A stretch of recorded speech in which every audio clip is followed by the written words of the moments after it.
Si les saco la tarjeta de comodín, ¿qué color escogerían? Anótenlo en los comentarios. Empezamos. Antes de continuar, quiero hacer una aclaración. Este video es más una clase que un simple tutorial. En este video nosotros vamos a abordar longitud de arco, vamos a abordar número de referencia, un punto sobre la circunferencia, triángulos semejantes, para finalmente llegar al tema específico del video. Espero que si usted está interesado, si es curioso acerca de las funciones trigonométricas, pueda quedarse y disfrutar del contenido. Les agradezco nuevamente. Considere suscribirse y darle like al video. Vamos.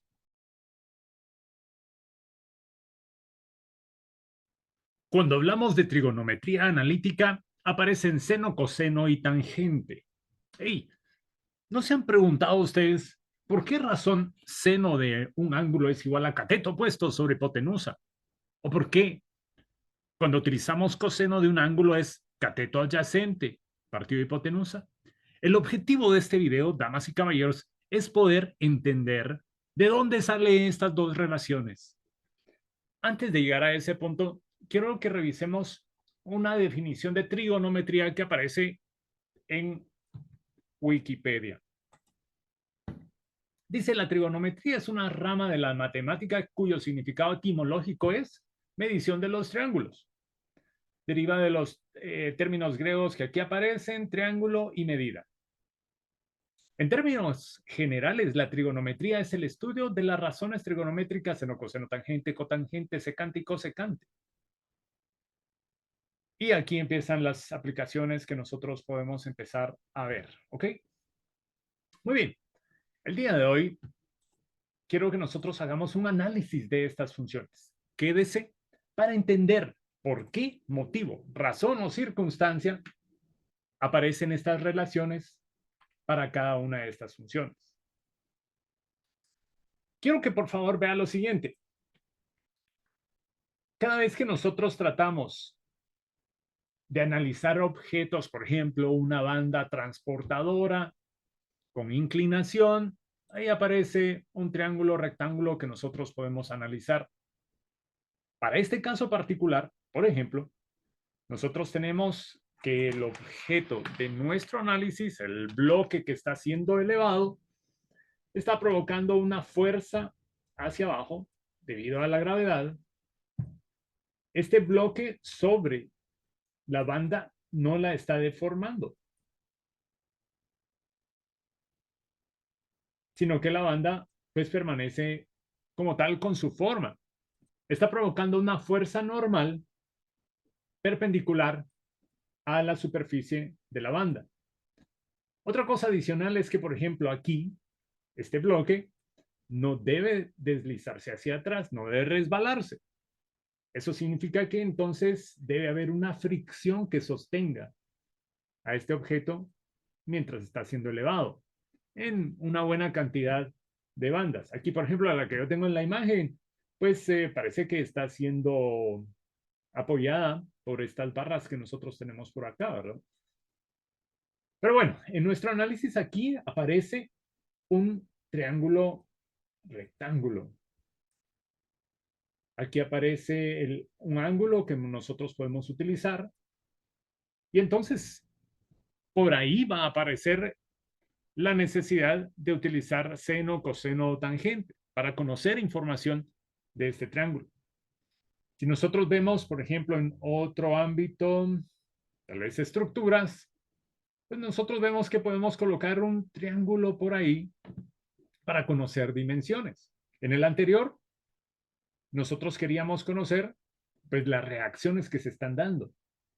Mientras que aquí probablemente nosotros podríamos, sí, podríamos conocer las reacciones a través de vectores, pero también la geometría de esta estructura, es decir, sus dimensiones, sus formas.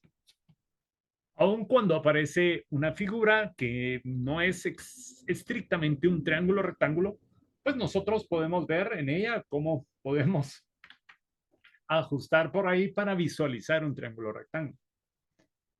¿Por qué es necesario el uso de funciones trigonométricas en la vida cotidiana? Pues déjeme decirle algo. Si usted está en la misión de transformar la materia en una forma específica, usted va a necesitar funciones trigonométricas en su proceso. Recordemos lo siguiente. Cada vez que aparece un triángulo rectángulo, hay dos principios que nosotros podemos utilizar para manipular la información que éste tiene. Estos principios son el teorema de Pitágoras y las funciones trigonométricas. Hoy analicemos las funciones trigonométricas. Empecemos revisando la circunferencia unitaria. ¿Ok? Empecemos con una circunferencia normal. Voy a escribir la ecuación algebraica de la misma, que es x al cuadrado más y al cuadrado igual a r al cuadrado. Aquí tenemos entonces la circunferencia. Pero damas y caballeros, déjenme decirles que nosotros no necesitamos la circunferencia de radio 3. Nosotros necesitamos una circunferencia que tenga radio 1 para el análisis que nosotros vamos a estar realizando. Entonces, quedémonos con la circunferencia unitaria. De una figura de este tipo nos pueden interesar dos cosas. La primera podría ser el área encerrada por esta circunferencia, que es el círculo. Para esto nosotros tendríamos que utilizar la fórmula del área, que es pi r al cuadrado. No estamos interesados en esta. Queremos trabajar con la circunferencia. Frecuentemente utilizamos la fórmula que es perímetro de la circunferencia, o la medida de la circunferencia es igual a 2pi r. En nuestro caso, estamos viendo que la circunferencia tiene un radio 1. Entonces, si nuestro radio es igual a 1, la longitud de la circunferencia, la medida de la circunferencia va a ser en este caso 2pi por 1, es decir, 2pi. Si nosotros entonces recorremos toda la circunferencia, habremos recorrido en este caso para la circunferencia unitaria, pues 2pi. Si lo convertimos en decimales, esto sería 6.28 y más decimales por ahí que no vamos a ocupar en este momento. En este momento nos vamos a quedar con este numerito, 2pi. Si, por ejemplo, yo no recorriera toda la circunferencia, sino que solamente recorriera la mitad de ella, ya no estaría recorriendo 2 veces pi, sino solamente pi.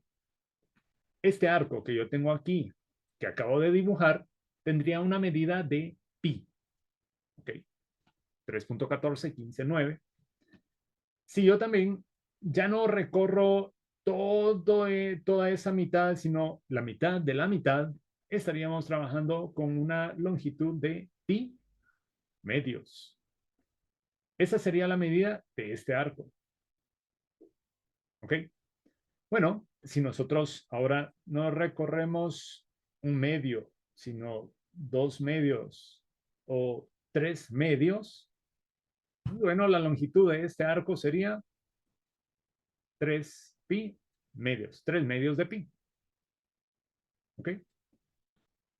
Esto, damas y caballeros, es lo que nosotros utilizamos cuando estamos en medida angular trabajando con radianes. Básicamente es una asociación de la longitud de un arco correspondiente a un ángulo. Hey, esta frase, por favor, recuérdenla. Si necesitan saber un poquito más acerca de ello, escríbanme en los comentarios y hablaré en otro video acerca de esto. ¿Ok? Muy bien. Regresemos a GeoGebra. Quiero mostrarles ahora arcos sobre la circunferencia. Teniendo esta circunferencia centrada en el origen del plano cartesiano, nosotros podríamos decir que su centro se encuentra en A. La coordenada 0,0. Si ahora nos ubicamos en un punto B, aquí en la intersección de la circunferencia con el eje horizontal, en el eje positivo, estamos en B, y creamos un punto aleatorio sobre la circunferencia, en este caso C, nosotros podríamos medir en este caso el arco que se forma sobre la circunferencia entre estos dos puntos. Así, este sí.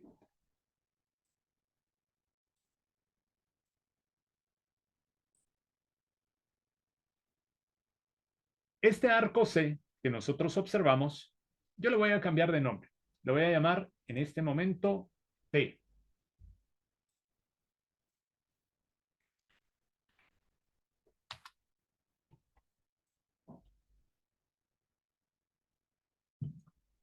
Este arco T es un recorrido sobre la circunferencia.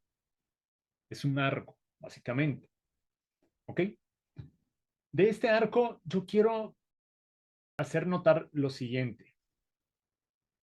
Este arco que empieza en la intersección del eje X positivo y que parte hacia arriba en este caso, termina aquí en este punto.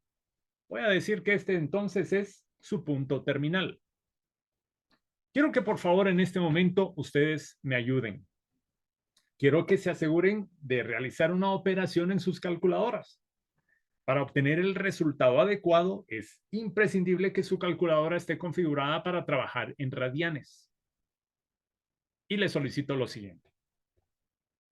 Por favor, evalúe la función coseno de este arco, de la medida de este arco. Yo le voy a solicitar aquí que me muestre la medida de este arco. Ya lo tenemos aquí en la tabla, es 0.64, 35 y todos estos valores. Utilice todos los decimales, por favor, y anótelo. Si es necesario, ponga pausa en el video. Y asimismo, evalúe seno de este recorrido, de este arco.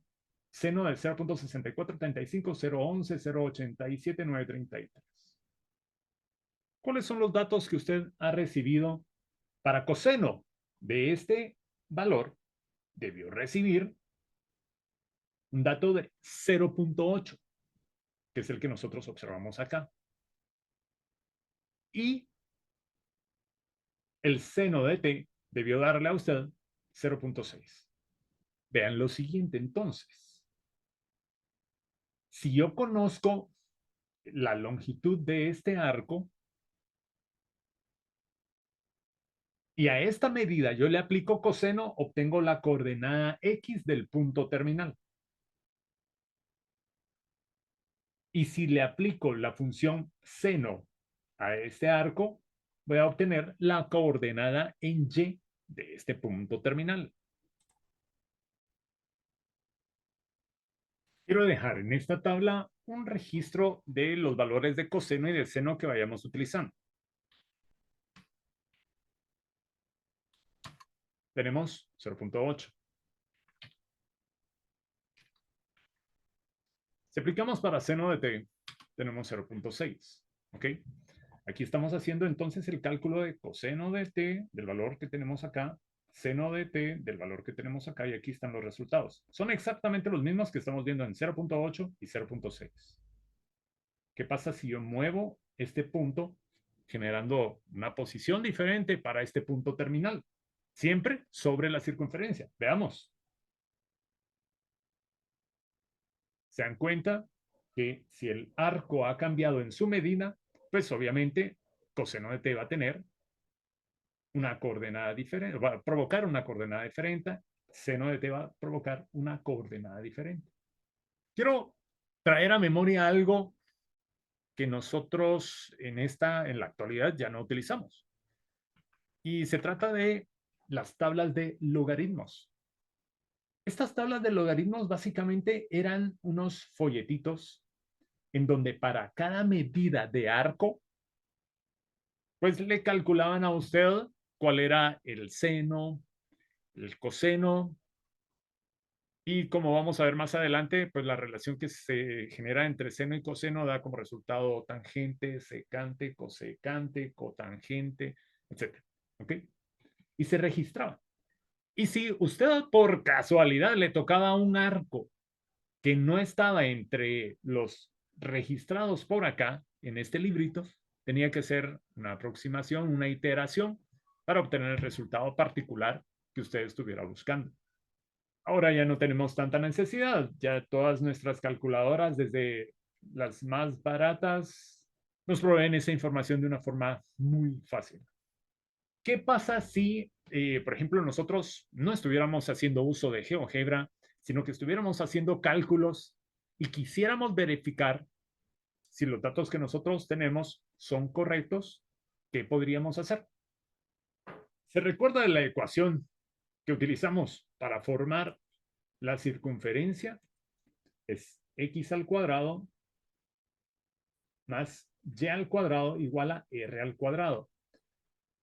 Nosotros estamos trabajando con la circunferencia unitaria, así que si el radio es igual a 1, tenemos x al cuadrado más y al cuadrado igual a 1. Para verificar datos, lo que nosotros hacemos es sustituir los valores que aquí hemos encontrado de x y de y colocarlos dentro de esta ecuación. Si los datos que nosotros hemos calculado llegan a provocar que esta igualdad se cumpla, pues los datos son correctos. Hagámoslo en este momento.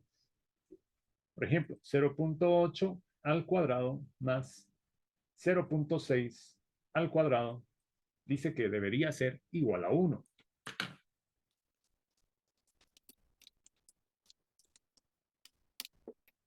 De esta manera, nosotros hemos verificado que 0.8 al cuadrado más 0.6 al cuadrado, sí, da 1. Y la igualdad entonces se cumple. 1 es igual a 1. ¿Ok? De esto se desprenden varios ejercicios. Por ejemplo, en algunas ocasiones yo he visto que les dicen, mire, hay un punto que tiene hay un punto sobre la circunferencia que tiene esta coordenada, por ejemplo, 0.5. ¿Cuál podría ser entonces la componente y de este mismo punto? Bueno, básicamente tenemos esta ecuación, ¿se acuerdan? De ahí habría que despejar la y para conocer ese valor. Quiero aprovechar el que tenemos esta construcción en GeoGebra para hablar de lo que es el número de referencia. El número de referencia es una cantidad que utilizan nuestras calculadoras a la hora de estar realizando operaciones. En un video más adelante voy a mostrar cómo es que las calculadoras lo utilizan. En este momento, aprovechando la construcción, voy a hablar de cómo es que se establece el número de referencia. Por ejemplo, si yo estoy desde el punto terminal y quiero llegar de alguna manera al eje horizontal y tocarlo sobre la circunferencia, tengo dos opciones. La primera es recorrer precisamente este arco que tengo por acá o el arco restante y llegar hasta este punto. ¿Cuál es el camino más corto para conseguir esto? Pues bueno, en el primer cuadrante, que es esta región, siempre del punto terminal, nosotros vamos a utilizar esta distancia, la del arco. Por ejemplo, yo me puedo ubicar por acá y no tendría sentido recorrer esta posición, este arco, para llegar al eje horizontal si la distancia más corta es la del propio arco que estamos analizando. Cuando me paso al segundo cuadrante, resulta que pues la distancia más corta desde el punto terminal hacia el eje horizontal ya no es el arco propiamente, sino es esta distancia que tenemos por acá. Cuando nosotros nos pasamos al tercer cuadrante y queremos nuevamente llegar al eje horizontal, no importando por cuál de los dos caminos sea, pues la dimensión más corta, el arco más corto, va a ser el que nosotros encontramos entre el punto terminal hacia el eje horizontal. Si nos movemos hacia el cuarto cuadrante, la distancia más corta para alcanzar el eje horizontal, pues va a ser del punto terminal, tomando esta dirección hacia el eje horizontal. Nosotros encontraríamos más distancia entre este punto terminal y el eje horizontal por acá, de esta manera. De esto quiero sacar algunas conclusiones que quiero que ustedes utilicen. Vamos entonces a ello.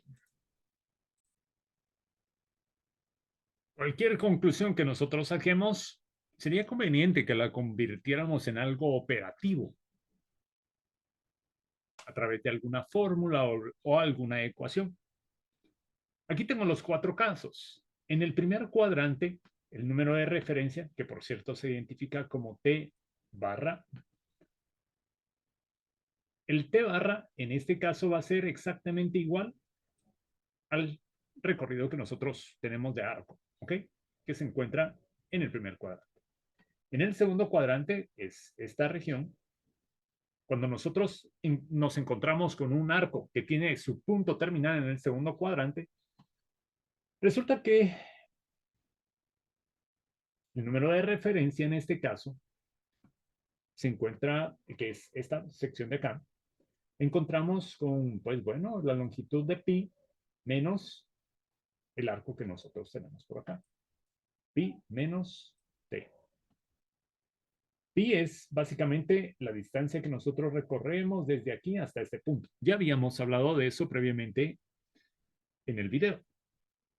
Y a esta distancia le estamos quitando el arco que aparece ahí, quedándonos entonces esta porción de arco.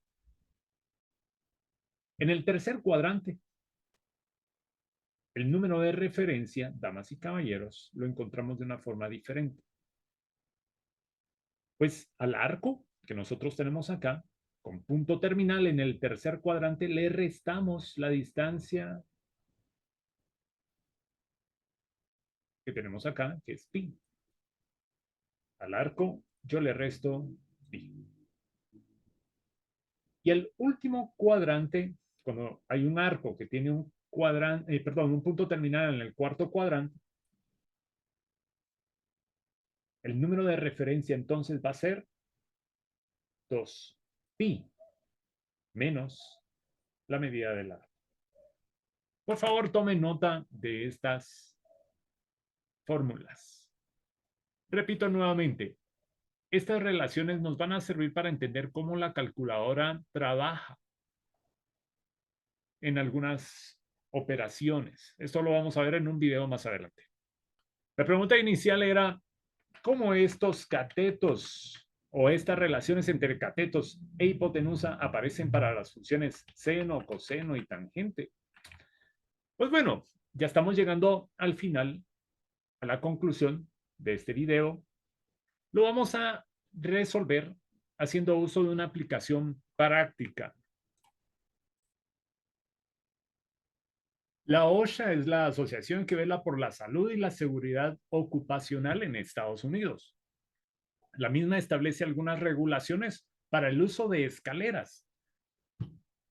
Aquí hay una de estas regulaciones. Dice que, bueno, no importando la distancia de la escalera, debe haber un mínimo de 3 pies sobre la superficie en la que queremos llegar. Estos 3 pies son 0.91 centímetros, o sea, 0.91 metros, 91 centímetros, un poquito más de 91 centímetros. Y frecuentemente en lugares donde no se utiliza pies, sino el sistema internacional, en metros, se dice de que debe sobresalir 1 metro. Esto es para que las personas al momento de estar acercándose a la escalera cuando están en la parte alta, tengan de dónde sostenerse para empezar a bajar.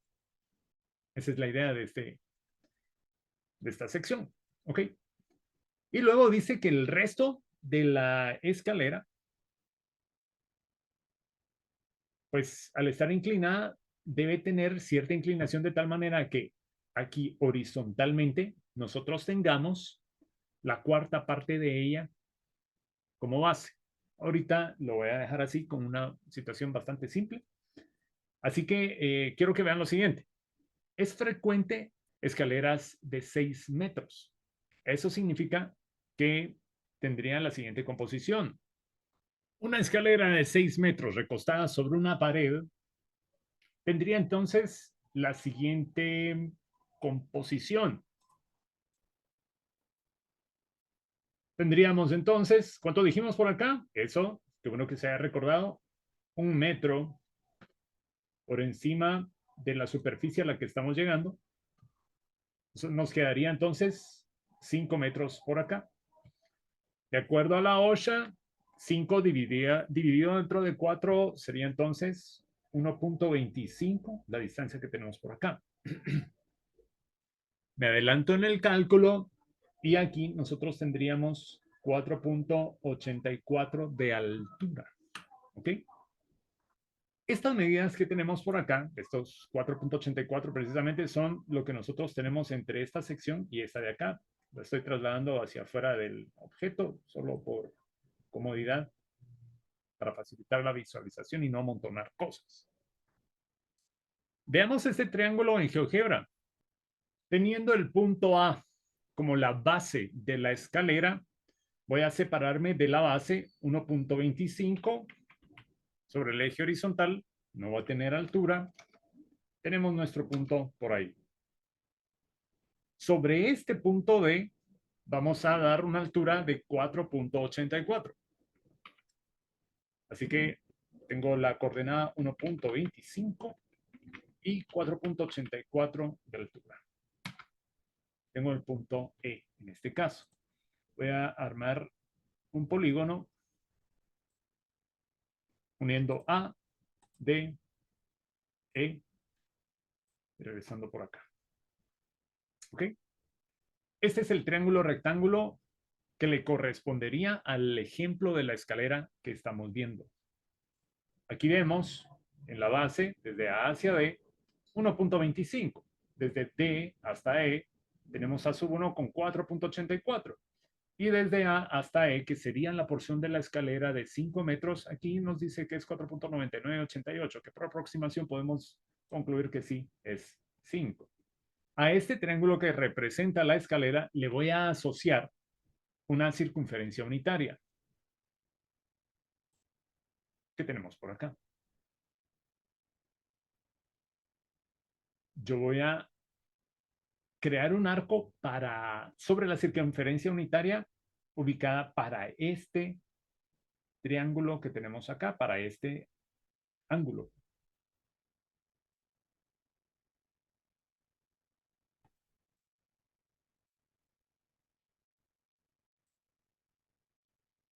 El arco en este caso mediría la longitud C.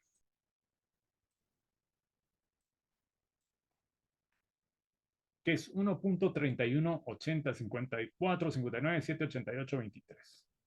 Y antes de continuar, recordemos que si nosotros calculamos el coseno de 1.31 de este arco que nosotros tenemos por acá, vamos a conocer la componente en X del punto terminal F. Si nosotros calculamos seno de 1.31 y todos estos demás números, vamos a conocer la componente Y de este punto terminal F. Voy a mostrar ahorita sus valores. Ahí estamos. Ahora, recordemos lo siguiente. Este 0.25 y tal que tenemos por acá es básicamente la distancia que tenemos desde el eje vertical hacia este punto. Aquí, sobre el eje X. Es decir, en este caso, la distancia entre A y este punto G. Voy a crear un polígono para formar un triángulo acá con estos puntos. Entre A, G, F y termina en A. Voy a cambiar su color.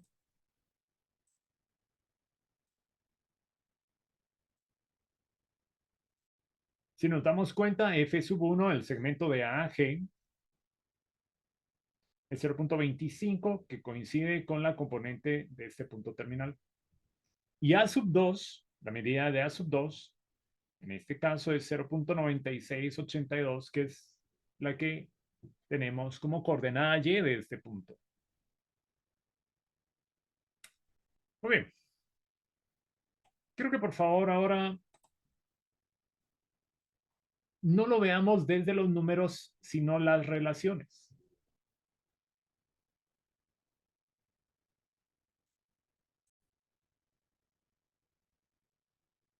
Así, de esta manera.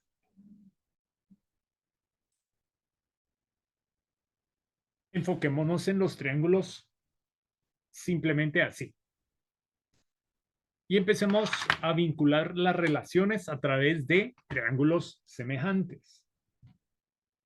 Nosotros sabemos lo siguiente, que si conocemos esta medida del arco y le aplicamos coseno, encontramos esta distancia, que es la componente X de este punto. Si nosotros le aplicamos el seno a este valor de arco, nosotros vamos a conocer su componente en Y de este punto. Así que aquí nosotros tenemos para este triangulito en color oscuro, tenemos coseno del arco como la componente en X de este triángulo y tenemos seno del arco para la componente en Y de este triángulo. ¿Cuánto mide, damas y caballeros, este segmento, la hipotenusa de este triángulo que tenemos por acá? Como es un segmento que parte del centro y llega hasta la circunferencia en la circunferencia unitaria, pues esto mide 1. Okay. Ahora, en el triángulo de color azul, nosotros sabemos que desde A hasta D, este segmento que tenemos de A a D, por estar a la par de un ángulo recto, recibe el nombre de cateto. Entonces, voy a tratar de bosquejarlo por acá. Del triángulo azul, nosotros sabemos que a la par del ángulo recto hay un cateto, ya sea en horizontalmente o verticalmente. Y dependiendo de en qué ángulo nosotros nos ubiquemos, por ejemplo, si estuviéramos aquí arriba, sería este cateto adyacente a este ángulo, por estar a la par. Y este cateto sería opuesto, a este ángulo. Pero si nosotros estamos ubicados acá, como es en este caso, desde este ángulo, el cateto vertical resulta ser opuesto a este ángulo. Y este cateto, el horizontal, es adyacente. Hagamos uso de semejanza de triángulos en este momento. Voy a utilizar los lados del triángulo menor sobre los lados del triángulo mayor. De esta manera. Coseno de t sobre cateto adyacente va a tener una relación igual a seno de t sobre cateto opuesto. Y 1, que es la hipotenusa del triángulo pequeño, sobre la hipotenusa, que no lo escribí por acá,